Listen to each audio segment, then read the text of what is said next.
ପାଖାପାଖି 14 ମାସ ପରେ ଟ୍ୱେଣ୍ଟି ଫର୍ମାଟକୁ ପ୍ରତ୍ୟାବର୍ତ୍ତନ କରୁଛନ୍ତି ଭାରତୀୟ ଅଧିନାୟକ ରୋହିତ ଶର୍ମା ଓ ବିରାଟ କୋହଲି। ଆସନ୍ତା ଆଫଗାନିସ୍ତାନ ବିପକ୍ଷ ସୀମିତ ଓଭର ଶୃଙ୍ଖଳାରେ ଆକର୍ଷଣର କେନ୍ଦ୍ର ହେବେ। ଯଦିଓ ବ୍ୟକ୍ତିଗତ କାରଣ ପାଇଁ କୋହଲି ପ୍ରଥମ ମ୍ୟାଚ୍ ଖେଳିବେନି, କିନ୍ତୁ ଦ୍ୱିତୀୟ ମ୍ୟାଚ୍ ବେଳକୁ ସେ ଦଳ ସହିତ ଯୋଗ ଦେଇ ସାରିଥିବେ ବୋଲି ଜଣାପଡ଼ିଛି। ଏହି ଦୁଇ ଦଳ ମଧ୍ୟରେ ଆଜିଠାରୁ ମୋହାଲି, ଇନ୍ଦୋର ଓ ବେଙ୍ଗାଲୁରୁରେ 3 ମ୍ୟାଚ୍ ବିଶିଷ୍ଟ ଟି20 ଶୃଙ୍ଖଳା ଆରମ୍ଭ ହେବ। ପ୍ରଥମ ଥର ପାଇଁ ଭାରତ ଆଫଗାନିସ୍ତାନ ମଧ୍ୟରେ କୌଣସି ଧଳା ବଲ୍ ଶୃଙ୍ଖଳା ଖେଳାଯିବ। ପୂର୍ବରୁ ରୋହିତ ଓ ବିରାଟ ଟି20 ବିଶ୍ୱକପ୍ ସେମିଫାଇନାଲରେ ଶେଷ ଥର ପାଇଁ ଖେଳିଥିଲେ।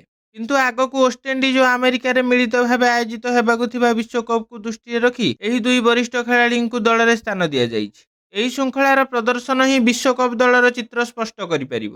ତଥାପି ଆଇପିଏଲ୍ ପ୍ରଦର୍ଶନ ଉପରେ ଚୂଡ଼ାନ୍ତ 15 ଜଣିଆ ଦଳ ଚୟନ ନିର୍ଭର କରୁଛି। ଅନ୍ୟପକ୍ଷରେ ଆଫଗାନିସ୍ତାନ ତାହାର ତାରକା ଅଲରାଉଣ୍ଡର ରସିଦ୍ ଖାନଙ୍କ ବିନା ଭାରତ ବିପକ୍ଷରେ ଖେଳିବାକୁ ଯାଉଛି। ପ୍ରାଥମିକ ପର୍ଯ୍ୟାୟରେ ଘୋଷଣା ହୋଇଥିବା ଦଳରେ ରସିଦ୍ ଖାନଙ୍କୁ ସାମିଲ କରାଯାଇଥିଲା, କିନ୍ତୁ ଏପର୍ଯ୍ୟନ୍ତ ସେ ସମ୍ପୂର୍ଣ୍ଣ ସୁସ୍ଥ ହୋଇନଥିବାରୁ ବିଶ୍ୱକପ୍ ପୂର୍ବରୁ ତାଙ୍କ ଉପରେ ଅଧିକ ଚାପ ନ ଦେବାକୁ ଆଫଗାନିସ୍ତାନ ବୋର୍ଡ ଚାହୁଁଛି। ତେବେ ତାଙ୍କ ବିନା ଆଫଗାନ ଦଳର ଶୃଙ୍ଖଳାରେ ସଂଘର୍ଷ କରିବ। ରସିଦଙ୍କ ବିନା ଯିଏ ବି ତାଙ୍କ ଦାୟିତ୍ୱ ଗ୍ରହଣ କରିବ ସେ ସବୁ ସମୟ ପାଇଁ ପ୍ରସ୍ତୁତ ରହିବା ଦରକାର ବୋଲି ଭ୍ରମଣକାରୀ ଦଳର ଅଧିନାୟକ ଇବ୍ରାହିମ ଜାଦରନ୍ କହିଛନ୍ତି। ତେଣୁ ମୁଜିବୁର ରହମାନ, ନବୀନ ଉଲ୍ ହକ୍ ଓ ଫାରୁଖି ଉପରେ ଦଳ ନିର୍ଭର କରିବ। ସୁମନ ଗିଲ୍ ଓ ରୋହିତ ଶର୍ମା ପାଳି ଆରମ୍ଭ କରିବାର ସମ୍ଭାବନା ଅଧିକ ରହିଛି। ଦକ୍ଷିଣ ଆଫ୍ରିକାରେ ସୁମନ ଅଧିକ ସଫଳତା ପାଇନଥିଲେ, ତେଣୁ ଆଫଗାନିସ୍ତାନ ବିପକ୍ଷରେ ଲୟକୁ ଫେରିବାକୁ ଲକ୍ଷ୍ୟ ରଖିବେ।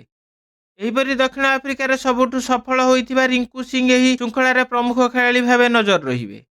ବିଶେଷ କରି ଆହତ ଥିବା ସୂର୍ଯ୍ୟକୁମାର ଯାଦବ, ହାର୍ଦ୍ଦିକ ପାଣ୍ଡ୍ୟାଙ୍କ ଅନୁପସ୍ଥିତିରେ ଦଳରେ ନିଜର ସ୍ଥାନ ପକ୍କା କରିବାକୁ ଏହା ପ୍ରକୃଷ୍ଟ ସମୟ।